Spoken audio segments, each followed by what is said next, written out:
ಅಮೃತಧಾರೆ ಧಾರಾವಾಹಿ ಸದ್ಯ ಸಿನಿಮಾದಂತೆ ಸರಸರನೆ ಸಾಗುತ್ತಿದೆ. ಗೌತಮ್ ಮತ್ತು ಭೂಮಿಕಾ ತಮ್ಮ ಸಾಮ್ರಾಜ್ಯಕ್ಕೆ ಮರಳಿ ಬಂದಿದ್ದಾರೆ. ಶಕುಂತಲಾ ಮನ ಪರಿವರ್ತನೆಯಾಗಿದೆ. ಮನೆಯಲ್ಲಿ ಸಂಭ್ರಮದ ವಾತಾವರಣ ಇದೆ.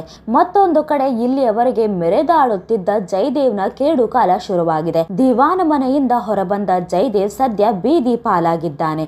ತುತ್ತು ಅನ್ನಕ್ಕೂ ಪರದಾಡುತ್ತಿದ್ದಾನೆ. ಕೊನೆ ಪಕ್ಷ ತನ್ನ ಬೇಬಿಯಾದರೂ ನೆರವಾಗುತ್ತಾಳೆ ಎನ್ನುವ ನಂಬಿಕೆ ಜಯದೇವ್ಗೆ ಇತ್ತು. ಆದರೆ ಆ ನಂಬಿಕೆಗೂ ಕೂಡ ಎಳ್ಳು ನೀರು ಬಿದ್ದಾಗಿದೆ. ದಿಯಾ ಕಾಲ ಕಸದಂತೆ ಜಯದೇವ್ನ ನೋಡುತ್ತಿದ್ದು, ದಿಯಾ ಕೃಪೆಯಿಂದ ಸದ್ಯ ಜಯದೇವ್ ಪೊಲೀಸರ ಅತಿಥಿಯಾಗಿದ್ದಾನೆ. ಆದರೆ ಕೆಳಗೆ ಬಿದ್ದರೂ ಮೀಸೆ ಮಣ್ಣಾಗಲಿಲ್ಲ ಎಂಬ ವ್ಯಕ್ತಿತ್ವ ಜಯದೇವ್ನದ್ದು. ಇದಕ್ಕೆ ಕೈಗನ್ನಡಿ ಎಂಬಂತೆ ಜಯದೇವ್ ಪೊಲೀಸರಿಗೆ ಆವಾಜ್ ಹಾಕಿದ್ದಾನೆ.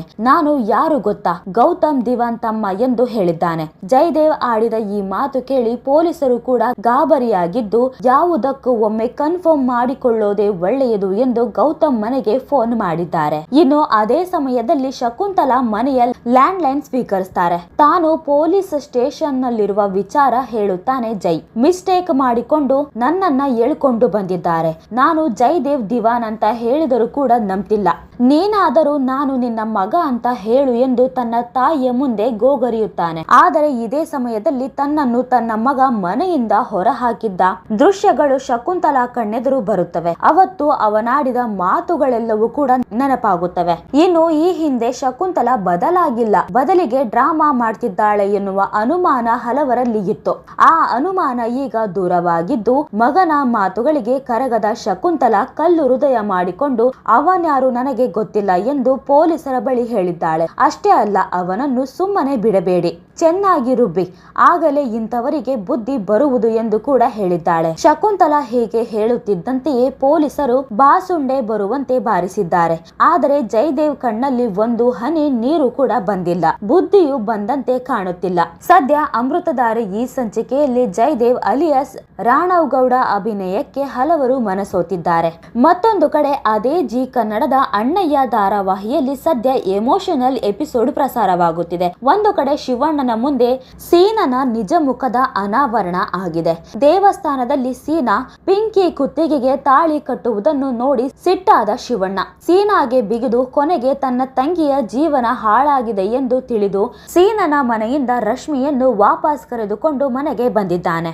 ಇನ್ನು ತಂಗಿಯನ್ನು ಕರೆದುಕೊಂಡು ಹೋದ ಶಿವುನ ಮನ ಒಲಿಸಿ ಮತ್ತೆ ತನ್ನ ಮುದ್ದಿನ ಸೊಸೆಯನ್ನು ಮನೆಗೆ ಕರೆದುಕೊಂಡು ಹೋಗಿ ದೀಪ ಹಚ್ಚಲು ಶಿವು ಮನೆ ಮುಂದೆ ಧರಣಿ ಕೂತಿದ್ದಾನೆ ಮಾದಪ್ಪ. ಹೌದು, ಸೊಸೆಗಾಗಿ ಮಗನನ್ನೇ ದೂರ ಮಾಡಿ ರಶ್ಮಿಯನ್ನು ಮಗಳಂತೆ ಕಾಣುತ್ತಿರುವ ಹಾಗೂ ಸೊಸೆಯನ್ನು ಮತ್ತೆ ಮನೆಗೆ ಕರೆದುಕೊಂಡು ಬರಲು ತಯಾರಿ ನಡೆಸಿರುವ ಮಾದಪ್ಪನನ್ನು ನೋಡಿ ವೀಕ್ಷಕರು ಖುಷಿಯಾಗಿದ್ದಾರೆ. ಇಂತಹ ಮಾವ ಎಲ್ಲರಿಗೂ ಸಿಗಲಪ್ಪ ಎಂದು ಹಾರೈಸಿದ್ದಾರೆ. ಮಾವ ಎಂದರೆ ಸೊಸೆಯರ ಮುಂದೆ ಅಧಿಕಾರ ಚಲಾಯಿಸುವವರ ಮಧ್ಯೆ ಮಾದಪ್ಪನಂತಹ ಸೊಸೆಗೆ ಸದಾ ಕಾವಲಾಗಿರುವ ಮಾವನನ್ನು ನೋಡಿ ವೀಕ್ಷಕರು ಸಂಭ್ರಮ ವ್ಯಕ್ತಪಡಿಸಿದ್ದಾರೆ. ಅಂದ ಹಾಗೆ ಪಿಂಕಿ ಸೀನಾನನ್ನು ಲವ್ ಮಾಡಿದ್ದು ಮತ್ತು ಮದುವೆಯಾಗಲು ತುದಿಗಾಲಲ್ಲಿ ನಿಂತಿರುವುದು ಎಲ್ಲವೂ ಆಸ್ತಿಗೋಸ್ಕರ.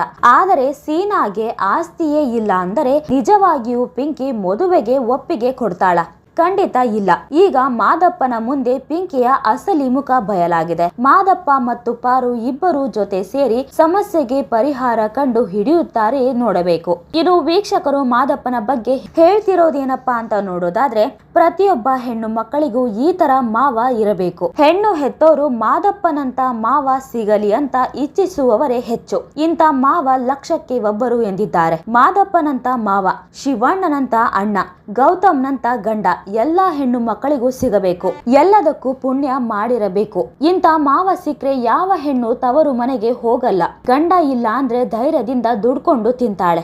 ಮಾದಪ್ಪಣ್ಣ ಮತ್ತು ಪಾರು ಒಂದು ಪ್ಲಾನ್ ಮಾಡಿ ಪಿಂಕಿ ಮನೆ ತುಂಬಿಸ್ಕೊಂಡು ಸೀನನ ಮುಂದೆ ನಿಂಗೆ ಆಸ್ತಿ ಬೇಕಾ ಅಥವಾ ಸೀನಾ ಬೇಕಾ ಅಂತ ಅಂದಾಗ ಆಲ್ಮೋಸ್ಟ್ ಸೀನಾ ಅಂತಾಳೆ. ಆಗ ಸರಿ, ಹಾಗಿದ್ರೆ ನನ್ ಸೊಸೆಗೆ ನನ್ನ ಆಸ್ತಿ ಎಲ್ಲ ಬರ್ಕೊಡ್ತೀನಿ, ನೀನು ಸೀನಾನ ಮದುವೆ ಆಗು ಅಂದರೆ ಮುಗಿತು. ಅವಾಗ ಅವಳ ಅಸ್ಲಿ ಮುಖ ಹೊರಗೆ ಬರುತ್ತೆ ಎಂದು ಸಲಹೆ ಕೂಡ ಕೊಟ್ಟಿದ್ದಾರೆ. ನೋಡಿದ್ರಲ್ಲ ವೀಕ್ಷಕರೇ, ಈ ಬಗ್ಗೆ ನಿಮಗೇನ್ ಅನ್ಸುತ್ತೆ ಅಂತ ನಿಮ್ಮ ಅಭಿಪ್ರಾಯವನ್ನ ನೀವು ಕೂಡ ಕಮೆಂಟ್ ಮೂಲಕ ತಿಳಿಸಬಹುದು.